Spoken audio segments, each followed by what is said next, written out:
Okay, everybody, looks like we're right up on time, so let's go ahead and get started.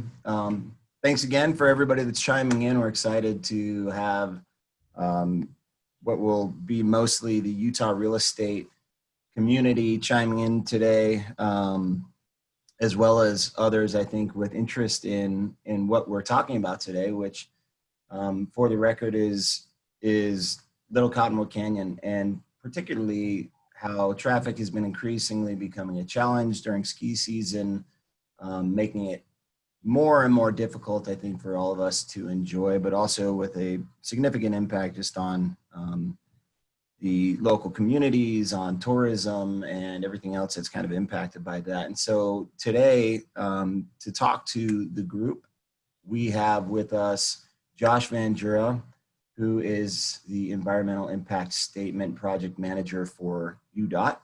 We have Brianna Binnebose, who is the Environmental Impact Statement Involvement and Communications with Penna Powers. And also we have Mayor Mike Peterson from Cottonwood Heights. Thank you guys all for being on our panel and sharing with us the vision for what Cottonwood Canyon could and potentially will be in the near future. Before we get to our presentation and our panelists, I do want to take a second to thank some of our sponsors at NAIOP. Our chapter sponsors are, first, our platinum sponsor, who is Zions Bank. Second, our silver sponsors, who are Leighton Construction, Colliers International, Hamilton Partners, Big D Construction, CBRE, and Mortensen. And our bronze sponsors, who are Harris Company and Newmark Knight Frank. And then, of course, our special event sponsor for these recent NAIOP Live events that we've had monthly, who is GSBS. And from GSBS, we have Tang Yang with us today, who we'd like to share a little bit about GSBS and what you guys are working on. Great, thanks, Josh. Hello, everyone. On behalf of GSBS Architects, I wanted to welcome you to this event to talk about the easing of traffic in Little Cottonwood Canyon. I'm Tang Yang, as Josh mentioned, and Principal Architect at GSBS. This topic is of great interest to us at GSBS, and to me personally as a resident of Cottonwood Heights for many years, and also managing principal for the resort work that we do at GSBS. GSBS has ongoing work we do for Snowbird and for Cottonwood Heights City. We also work with Boyne Resorts, who's the parent company of Brighton. So we know the struggles that these resorts and communities have with wanting to both attract more visitors while at the same time trying to mitigate the congestion that makes the mountain experience great. For locals like us, one of the great benefits of living in Salt Lake is being able to easily head up the canyons, so we all care that they stay clean, safe, and accessible for everyone. Today, thank you, NAIOP, to Josh, Brianna, and Mayor Peterson, and to all of you for joining GSBS and today's important discussion. Thanks, Josh. Back to you. Thanks, Tang. For today's conversation, so we do have a presentation that UDOT is going to share with the audience that I think is going to be very illustrative of what we can expect.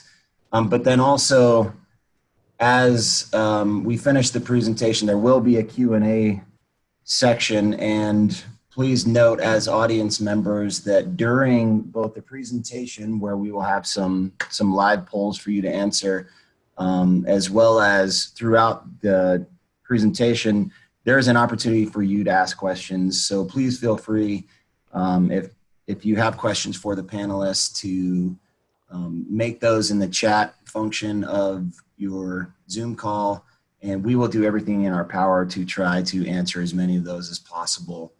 I think at the end, we will provide a link for you if we're not able to answer those questions, or if you have other questions or just want to read more, to some of the public already published FAQs surrounding this project, and hopefully all of those would be satisfied to the best degree possible. So with that, wanted to again bring this back around And Josh is going to go ahead, Josh Van Jura with UDOT is going to go ahead and lead us in this presentation talking about the environmental impact statement and the details of what are the three reasonable alternatives currently under consideration to ease this canyon traffic.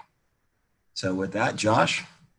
Perfect. Thank you so much, Josh. And I'd like to thank NAIOP for this opportunity to discuss this project that's so incredibly important to the community. And I think Tang did a great job of explaining why this project is necessary. As we've seen growth in this area, traffic growth has just continued and is going to continue. And access both to the canyon and the resorts is so important, not only for our residents and quality of life, but also tourism, as mentioned. So looking at our study area, for those of you who don't know, SR 210 actually starts at the mouth of Big Cottonwood, so the intersection of Wasatch and Fort Union, and continues south along Wasatch, and then takes north Little Cottonwood Road, and then eventually turns up the canyon. So I want to make sure everybody understands that we are looking at the entire limits of SR 210 from the mouth of Big Cottonwood up through Alta.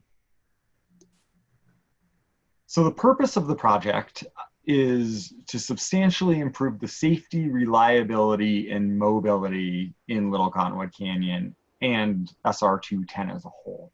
And so this is our project purpose. This is the goals that we want to, this is what we want to solve for this project.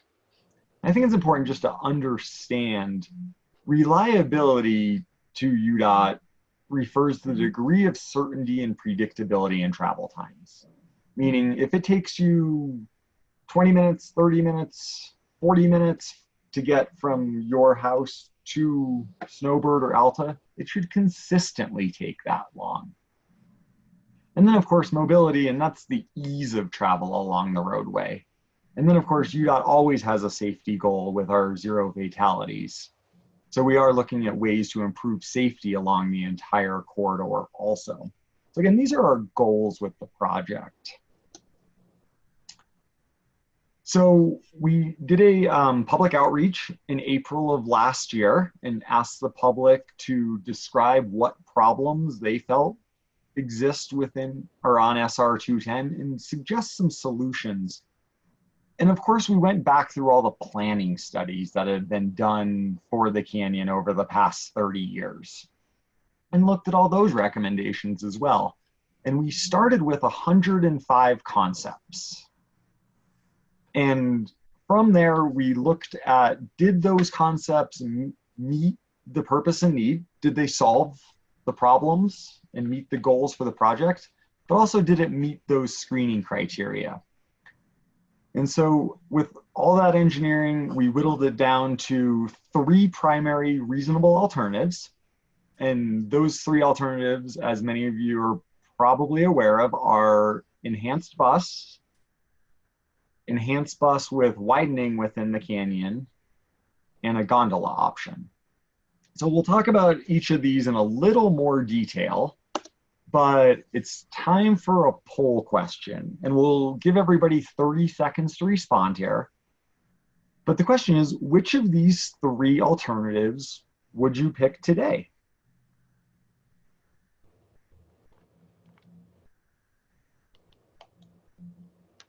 Josh, now is probably a good time for you to whistle the Jeopardy theme song. 30 seconds is an awfully long time to stay silent.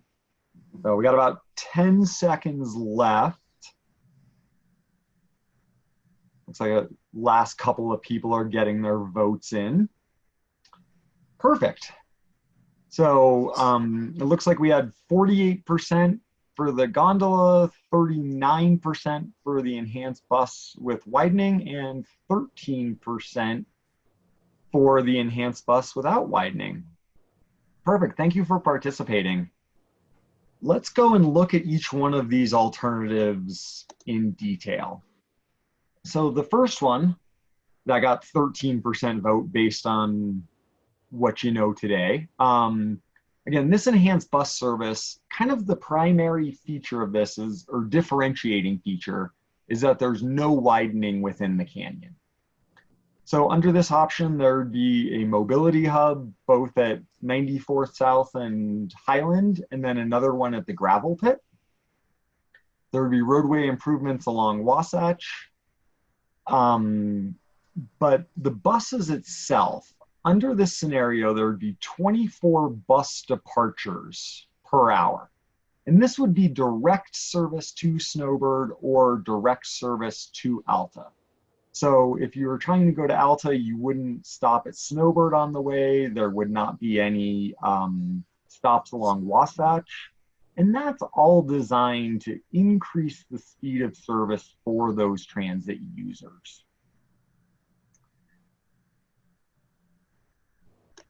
So the next or second option is the enhanced bus service with widening in the canyon. And again, this is the same 24 bus departures per hour with direct service. So those 24 bus departures per hour, that essentially means there would be a bus leaving each of the mobility hubs every 5 minutes. Again, focusing on ease of use for these transit users. But again, the differentiating factor here is that widening that would occur beginning at North Little Cottonwood Road, sometimes called the Lakai High T, and continuing up to the bypass road.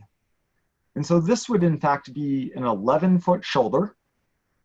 And that widening would allow buses to use that shoulder during these peak period times.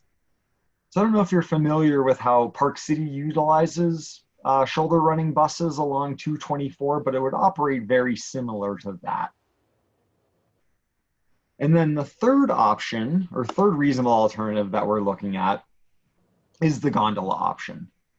So in this situation, you would park at the mobility hub, take a bus along Wasatch, and then board the gondola at a base station located roughly where the Little Cottonwood Park and Ride exists today.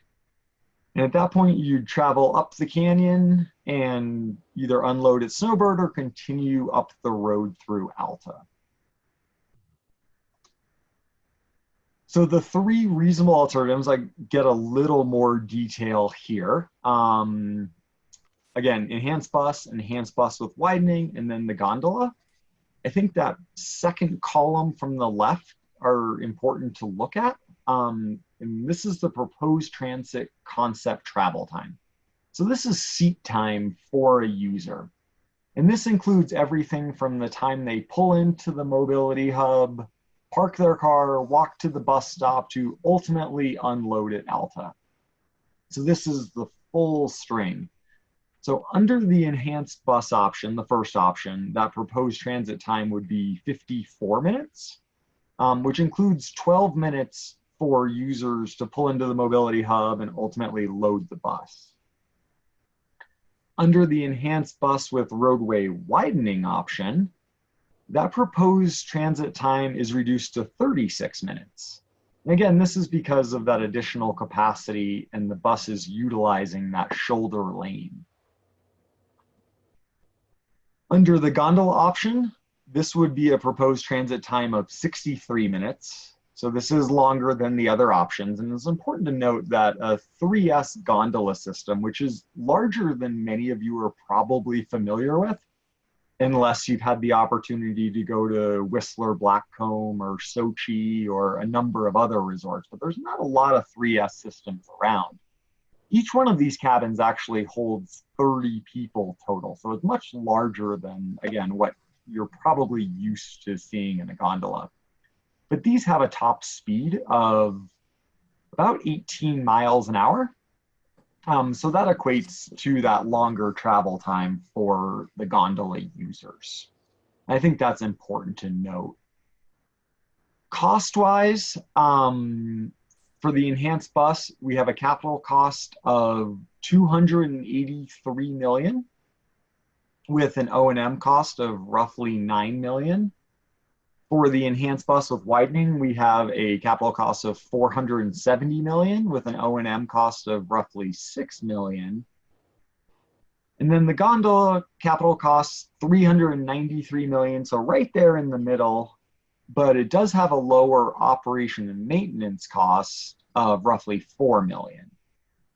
So the one thing I want to make sure everybody's clear on is those O&M costs only represent winter service. So the service similar to what UTA runs bus service today, roughly Thanksgiving through mid-April. One of the questions we did ask in our public comment period that ended last month was, should we consider running the gondola in summer, recognizing that it does have tourism value?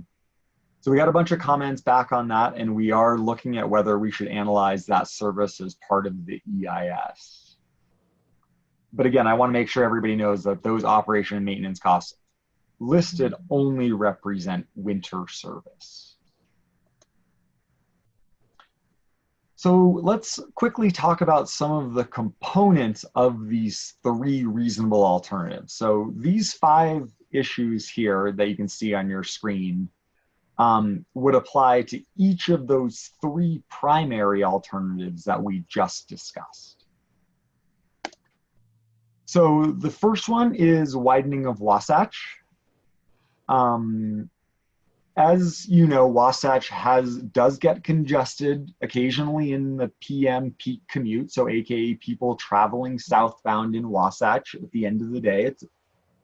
The Wasatch need is really a weekday need. It's not a powder day need, it's a 52-week-a-year problem. And when you combine that with a 45% projected traffic growth, the level of service on this road is only anticipated to get worse. So that means more time sitting in traffic, more congestion, and that's the problem we're really trying to solve on Wasatch, which is different than the Canyon problem. I think it's important to note that. So we looked at a number of different alternatives,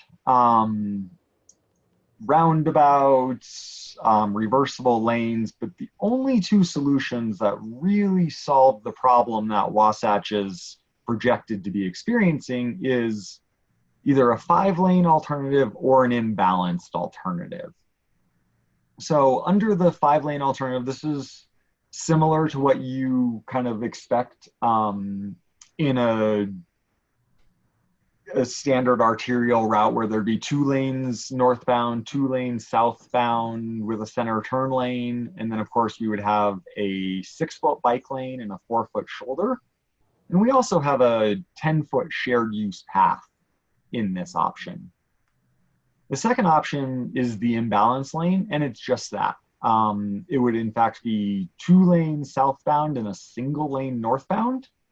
And it would keep those same bike lanes and shoulders and that same shared use path. For the mobility hubs, as you've noticed, we're proposing 3 transit alternatives. And getting people to use a transit alternative is only going to work if you can give people somewhere to either park their car or ride another inbound bus or light rail system to pick up one of these options. So a mobility hub is really just a well-engineered parking structure that allows for the ingress and egress of buses and personal vehicle traffic. So we looked at 14 different locations around the valley. And as I talked about, the 2 main locations that ultimately were identified were the gravel pit, just north of Big Cottonwood Canyon. I'm sure many of you are familiar with that. And then the existing park and ride at 94th South and Highland Drive. And the important thing about these is, 1, they have to be easy. Because nobody's going to drive, 5-10 miles in the wrong direction to park their car. They're just going to continue their car path.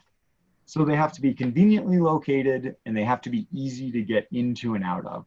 And that ruled out a lot of potential locations. We looked at schools and churches and mall parking lots.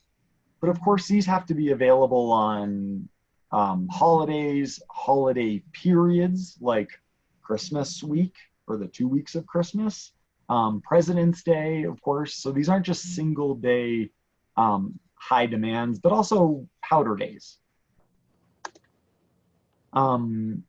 So in total, we project we need roughly 2,500 parking stalls to meet the demand and get that mobility goal and reliability goal associated for the roadway users.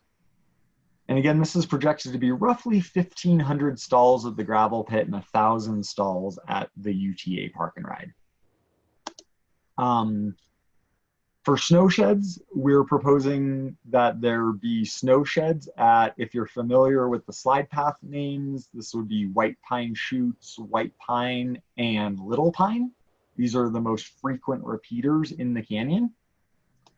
So we are looking at 2 options, one with berms and one without berms.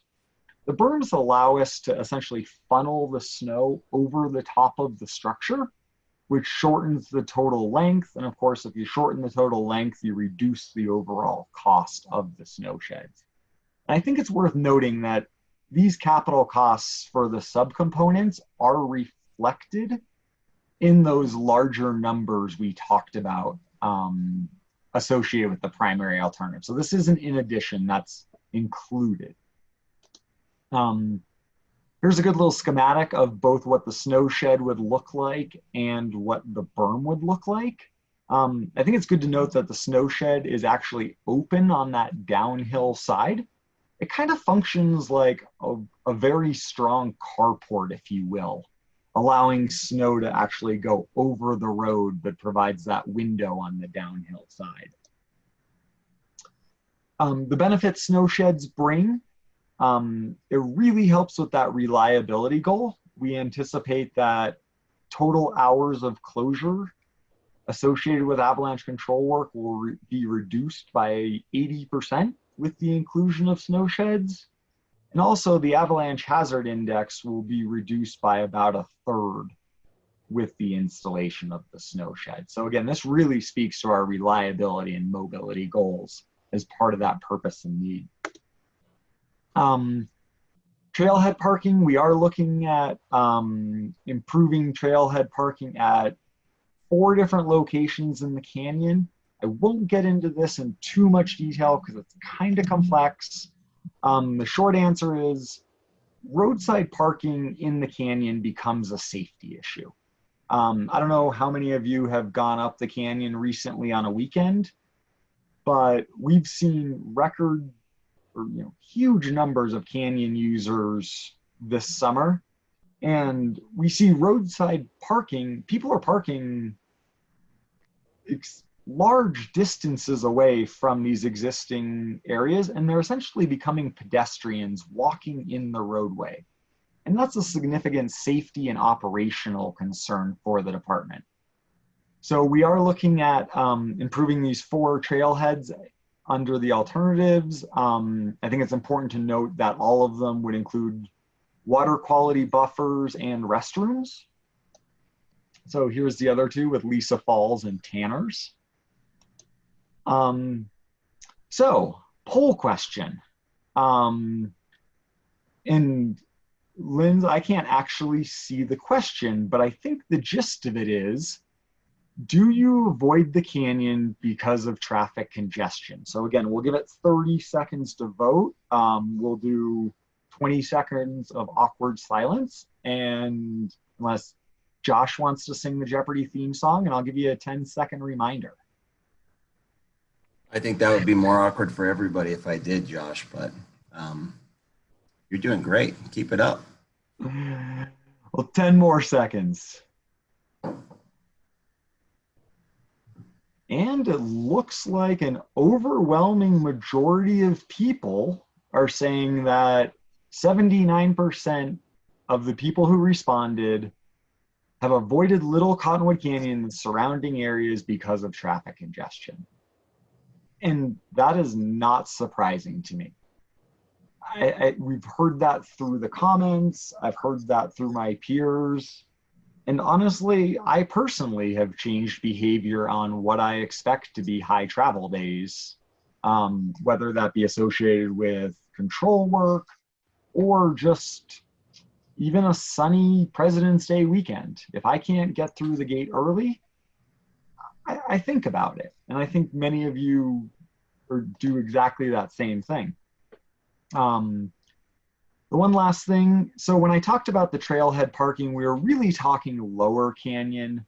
I won't spend too much time on this, but we are looking at potentially eliminating roadside parking above Snowbird Entry 1.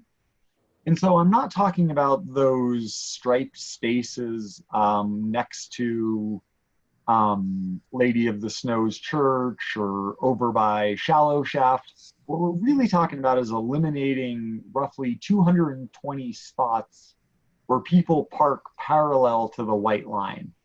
And again, especially in winter, that's when these people become pedestrians. They're now walking in the roadway.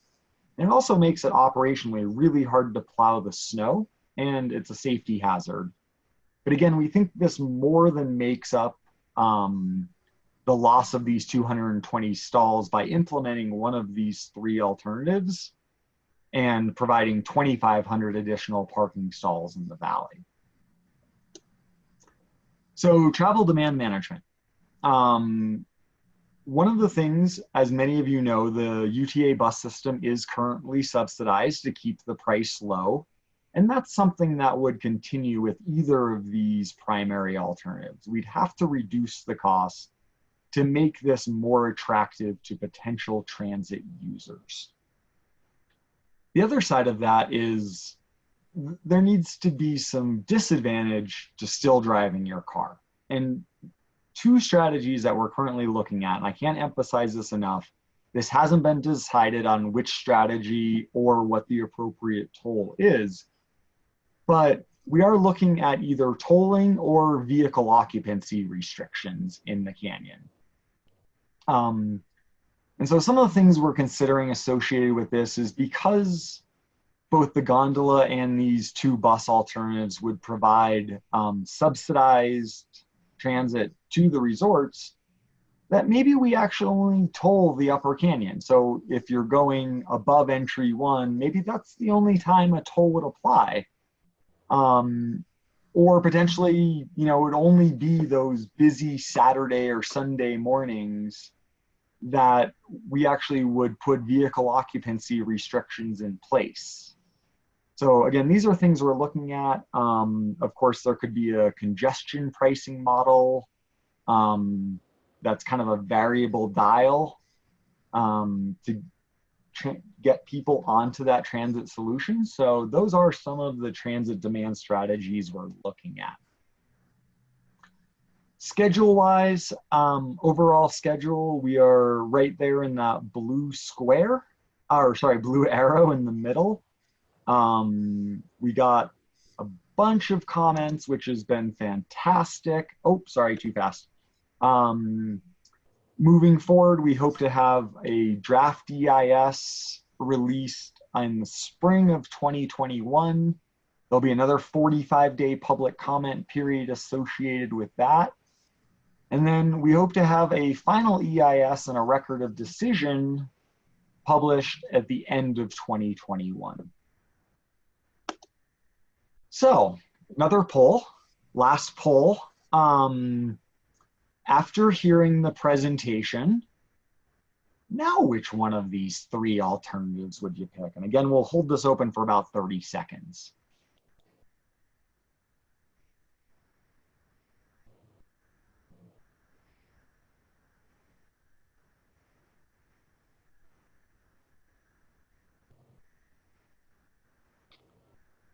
Oh, we got about 10 seconds left, but it looks like the numbers are stabilizing here a little bit. As soon as I say that, of course, they changed. So it looks like pretty similar numbers, but we had a little bit of an increase in the enhanced bus service with widening, if I'm not mistaken. So hopefully you're now have a little better idea. I understand that our draft alternatives report was 438 pages of, let's just go with not John Grisham, right? It's pretty dry reading. And there's a lot in there to digest. So hopefully this helps some. Like I mentioned, over our comment period that ended back in July 10th, we got 6,500 comments, which is fantastic. I honestly could not be happier with that. It's really that public participation that drives the decision process. So I'm so thankful for everybody that took the time to review the documents and go to the website and provide comments or send us a letter with their comments. So thank you so much. Our plan is to release all of those comments next month. And then associated with that, we definitely saw some, I'll call them themes and questions. Where basically we got the same question asked many times, but in a variety of ways. So we are gonna release a frequently asked questions document and make sure everybody kind of understands where we are on those most popular questions.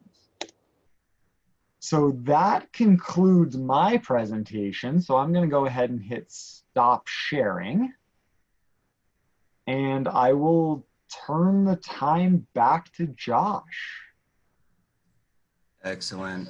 Thank you, Josh. That was good. Actually, that was really interesting information. I'm thinking based on the amount of questions we're getting on the chat and in the Q&A section that those people would agree. So we're going to shift gears now for all three of you panelists to go through these question and answers. Wanted to just make a point right up front that we all understand.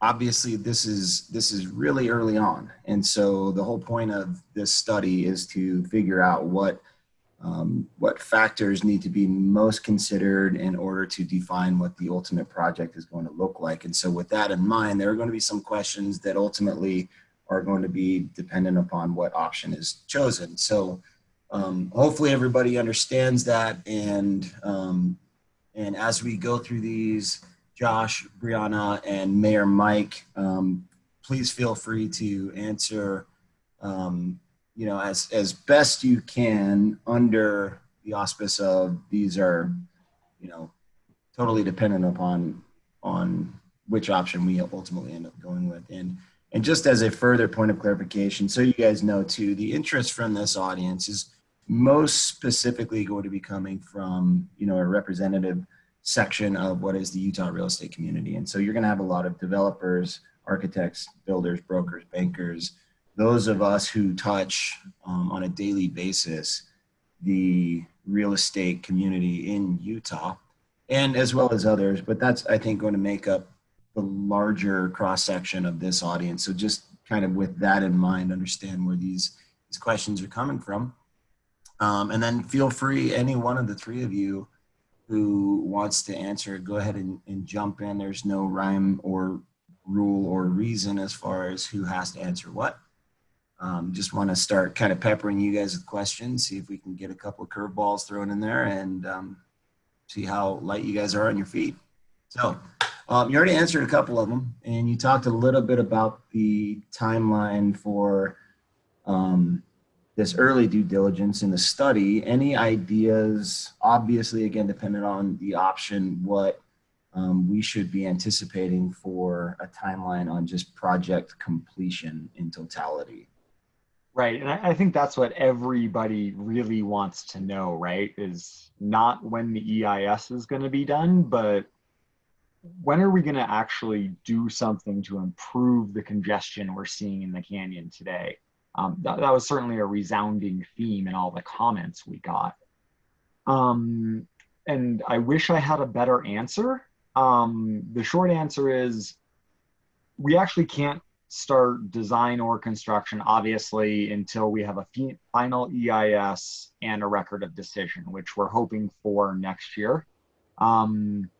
Because we don't have a preferred alternative identified yet, we can't actually ask for money from the legislature at this point. So, of course, legislature's just around the corner.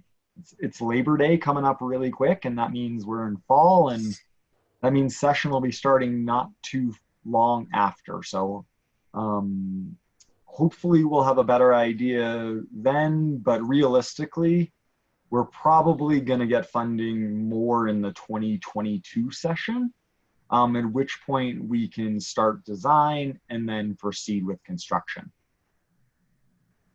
But Josh, don't you already have some funding? We do. Yeah, great question, Yeah, so Mike. we do have some funding, and hopefully some interim measures will take place, because this is way years off. Yeah. Yeah, and thanks. That's a great point that I should absolutely mention is Senate Bill 277 a couple years ago was the recreation hotspot funding bill, and 66 million of that was allocated to Little Cottonwood Canyon.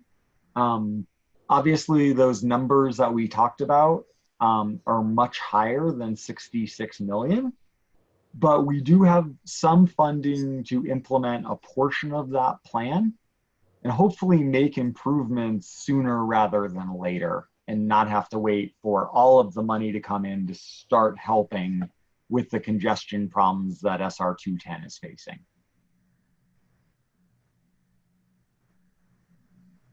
Thank you, Mayor. So another question that really kind of is just building off of that same idea has to do with funding and what, if anything, a capital program model potentially could look like or should look like as it relates to each one of these options. Has that been discussed? Again, we've thought about we've primarily looked at legislative funding, but of course UDOT has the ability to do P3s, which is a relatively new ability for us.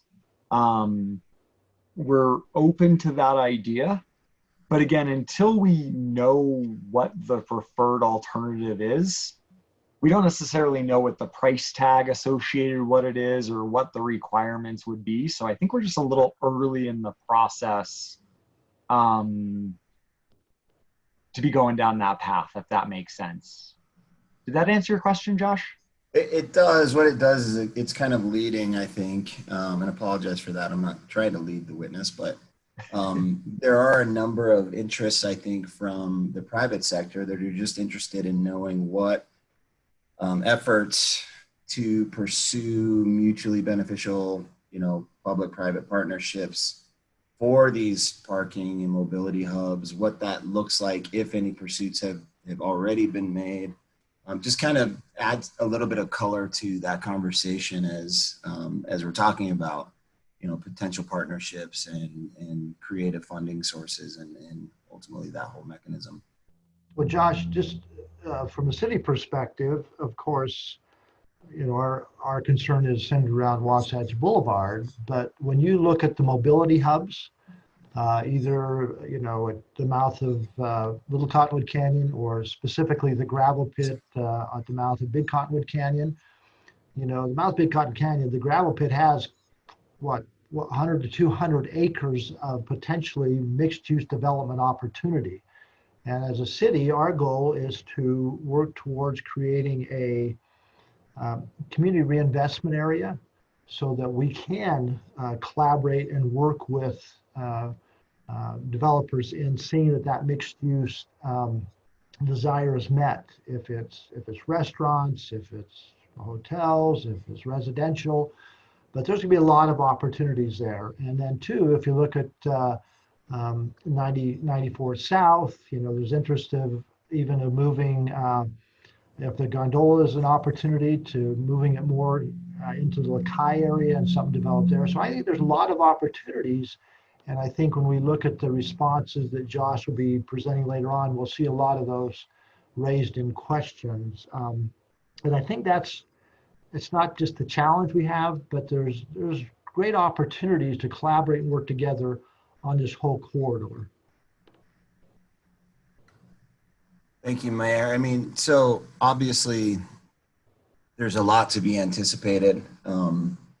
And much of the concern and interest from the audience, I think, is going to be what some of the impacts, both directly to the surrounding communities look like, as well as just, economically, what are we anticipating will be some of the longer term impacts of this overall project, again, knowing that it depends on any given option, but just can you speak to what some of those direct and indirect impacts to the community and economy could look like? Yeah, so the economy's obviously looking at some statewide contributions to the ski industry from the Gardner Institute, and these are statewide numbers. But we average over 4 million skier days a year, which equates to about 1.3 billion in visitor spending.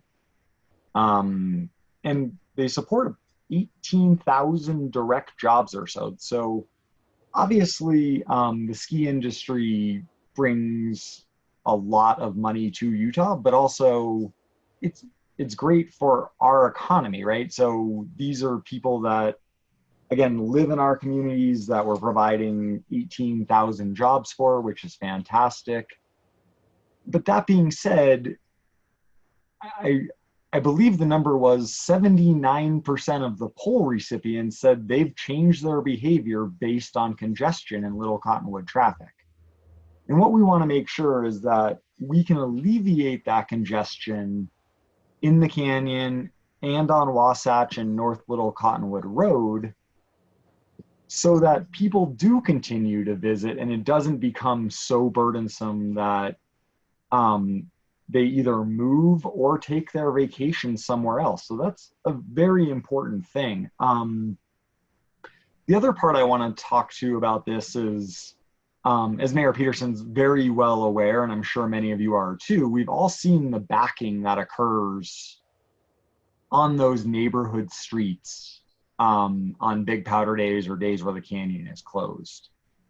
So again, keeping that quality of life for the residents that live along Wasatch and North Little Cottonwood Road, that they can actually get out of their driveway on a Tuesday powder day when they have to go to work.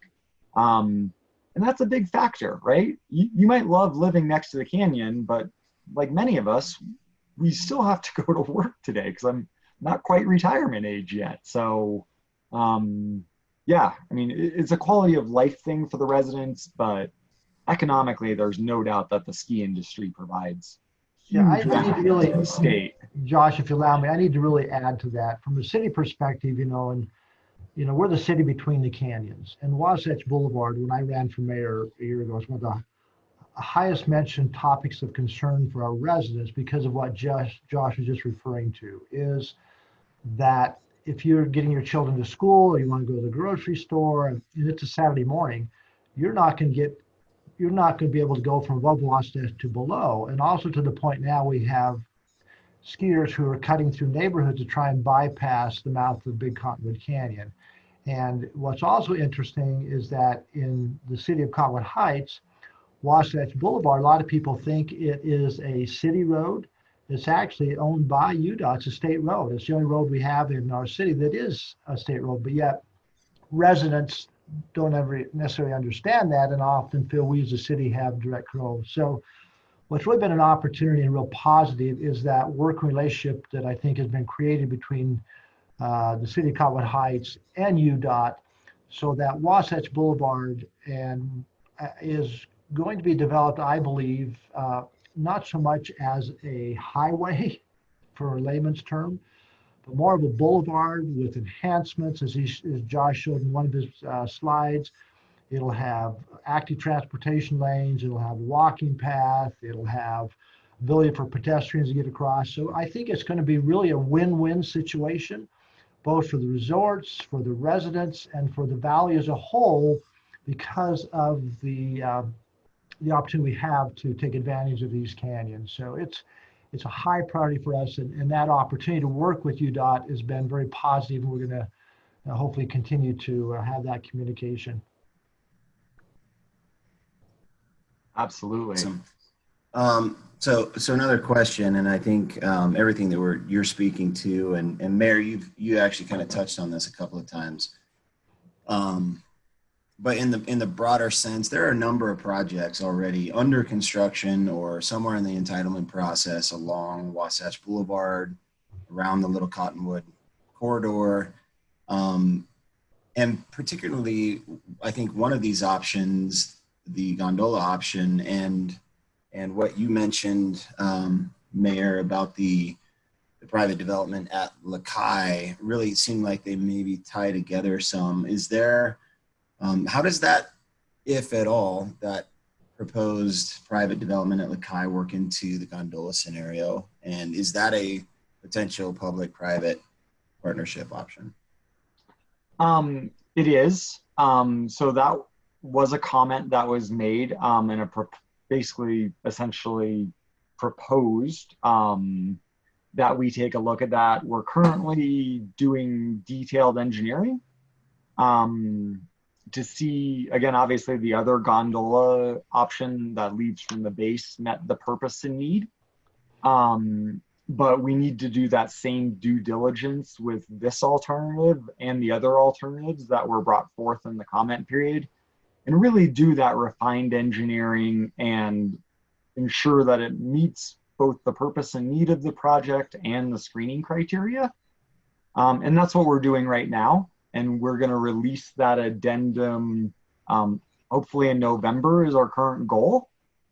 And we'll see alternatives that have been added or alternatives that were suggested and didn't make the cut. But yeah, we're currently doing the engineering on that and looking to see if it meets the same criteria that the other alternatives did. And what are the challenges with the alternatives, the three that UDOT has already proposed? From our city's perspective, is to make sure that we've closely looked at the unintended consequences of any one of those alternatives to Wasatch Boulevard, like if you did Lakai or Gondola, and you're parking at the gravel pit on near 70th South. What impact does that have on Big Cottonwood Canyon and also on Wasatch Boulevard? And then two, what level of parking do you need at a gondola station and where is that located? How large is that? So there's still many questions that need to be processed with all those alternatives. Yeah.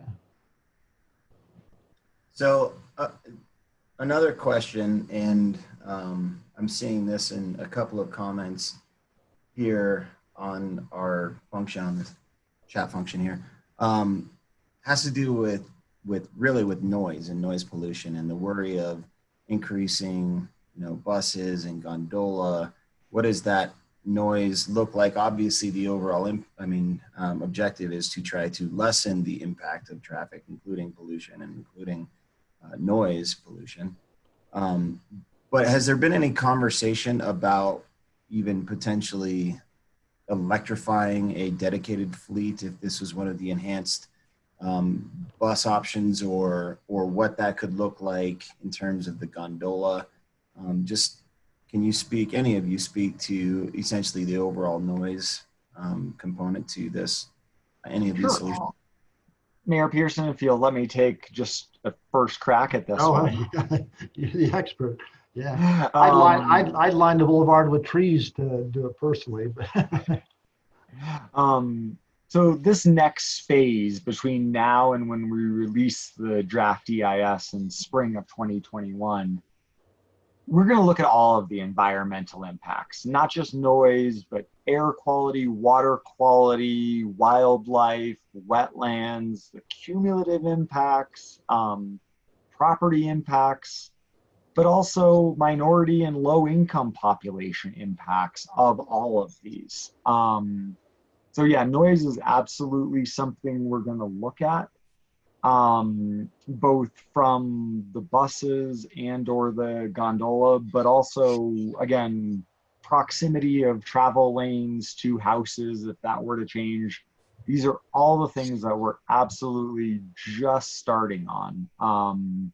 and will be released in the draft EIS. I just It add feels- to the noise pollution also what we want to be sensitive to, because the valley is so dependent upon the water that comes from those canyons. So dealing with the watershed is also a priority we have to be sensitive to, and how that's impacted. Yeah. Sure. It feels, and again, I want to say that the line of questioning that's coming in is really kind of starting to build a couple of different themes. It feels like there's a lot of interest and maybe just plain curiosity about this, especially this gondola option.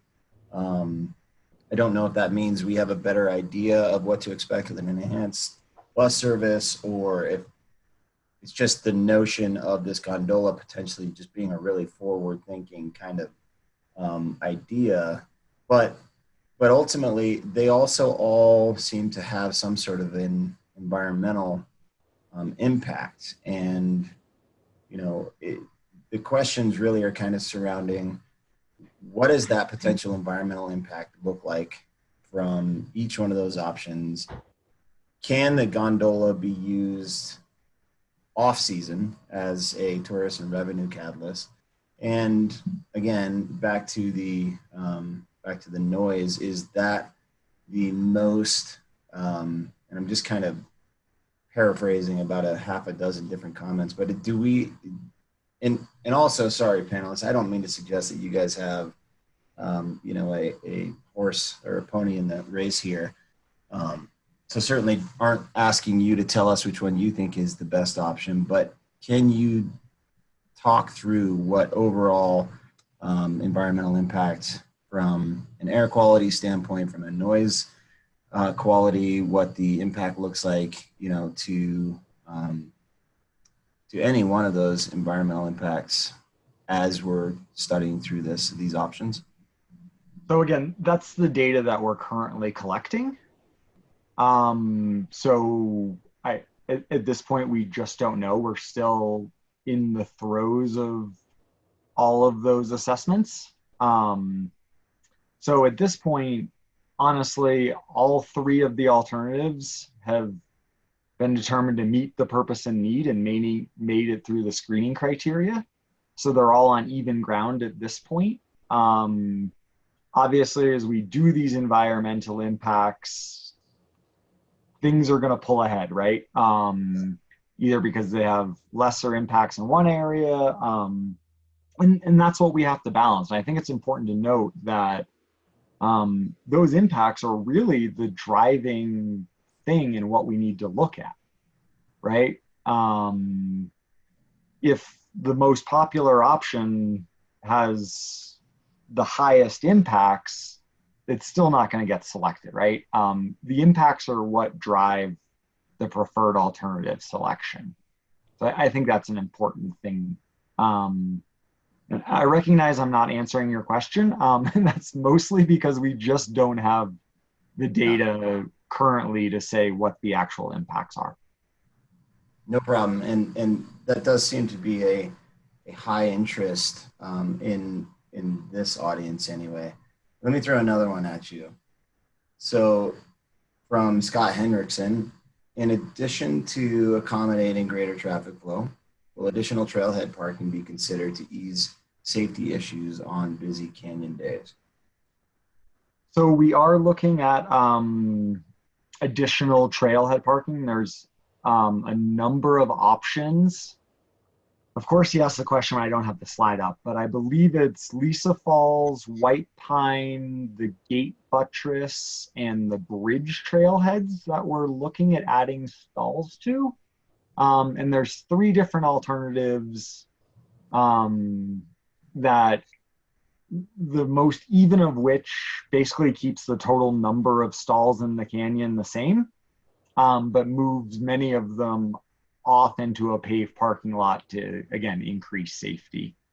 If the option of not doing the improved trailheads, there could potentially be a reduction under one of the alternatives. Again, it's in a 20-minute presentation, I could talk about trailhead parking for the whole 20 minutes.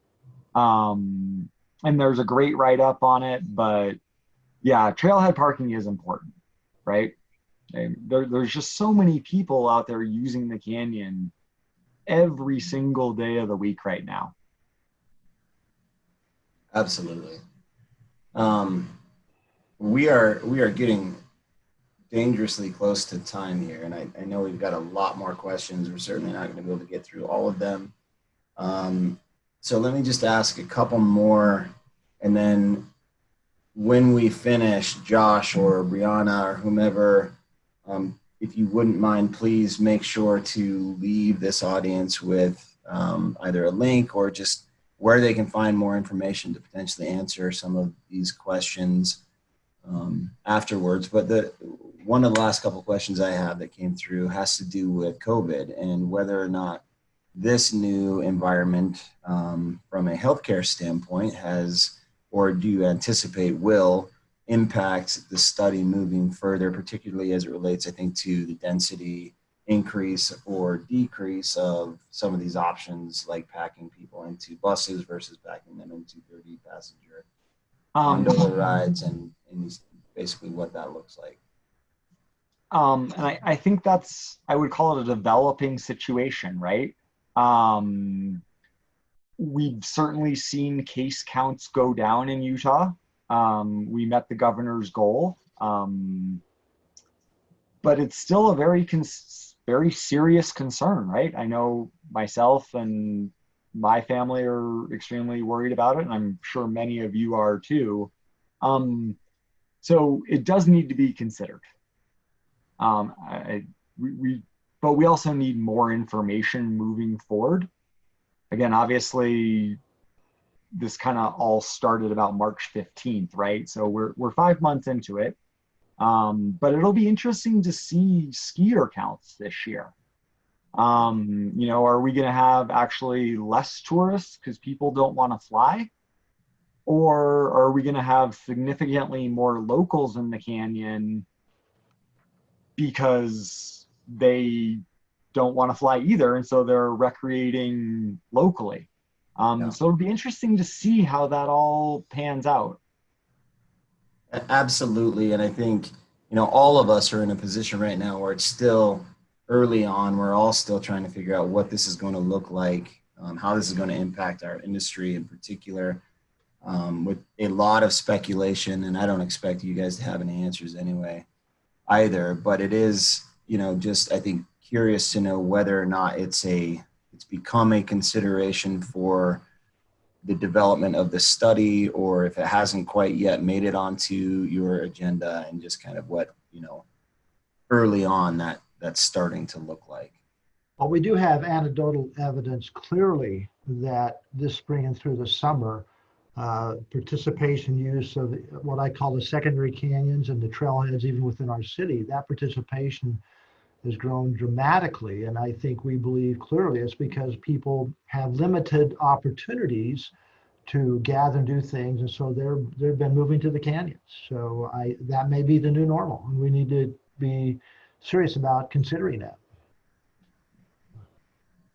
Agreed. Traffic counts are significantly higher this summer in the canyon than 1 year ago. So in just averages, far more people are going out to enjoy these spots, as many of us do, but again, they've become more valuable than ever right now. Yeah. Well, last question, and I just want to thank you guys again for your time, for your interest, and for the information you've shared with us. Again, knowing that the majority of the audience that you're speaking to today is part of the NAIOP community, which really is Utah real estate at large. What, if anything, would you want us as an industry to take away from your presentation today? And if there was anything attached to that you would like to see industry pros in the real estate world that we could do to help contribute, to help push, to help support this effort for this overall study and what these projects ultimately want to look like? Yeah, and I would say continued participation.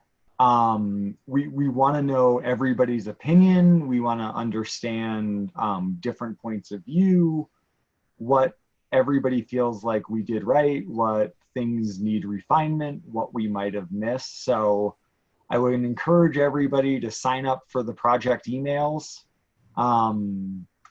Go friend the Facebook page, go to the website. But most importantly, let us know what you think, right? What we're doing well and what we're not. That's the biggest thing that we need, is just to understand everybody's point of view. So that would be the one thing I would ask of everybody. I would echo what Josh just said, and also with respect and understanding that many on this webinar are professionals themselves and have expertise that can add to the story, can add information. So I would encourage them to be involved, to communicate with us as a city or with UDOT. And again, personal thanks to GSBS, for their sponsor of today's event. Yeah. Excellent. I just had one thing to add as well, I guess, just from the public involvement side of things. Josh had mentioned that the draft EIS is anticipated to come out sometime next spring, and public involvement, specifically participating in these public comment periods, is probably one of the best ways that your group and the people that they represent, and also, probably your customers as well, is to get involved in those public comment periods. There will be a 45-day comment period associated with the draft EIS. So we would encourage everybody to submit a formal comment, whether it's email, leaving a voicemail. You can still send a snail mail letter if you feel like it. Go to our website, and comments that are clear, concise, solutions-oriented, identifying specific aspects of evaluation that maybe you're looking at, that, just saying, what are the environmental impacts of this? But what is the CO2 output of this particular alternative? Really those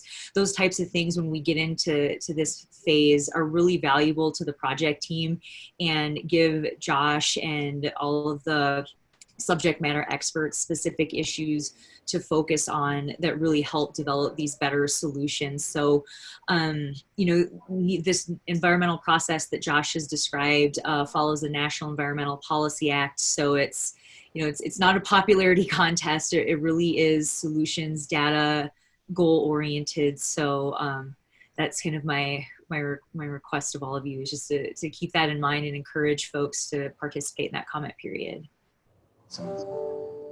Okay, well, thank you, everybody. Last thing then, just for anybody paying attention, if you have a pen and a notebook handy, you can find more information, as has been noted in the chat function, at littlecottonwoodeis.udot.utah.gov.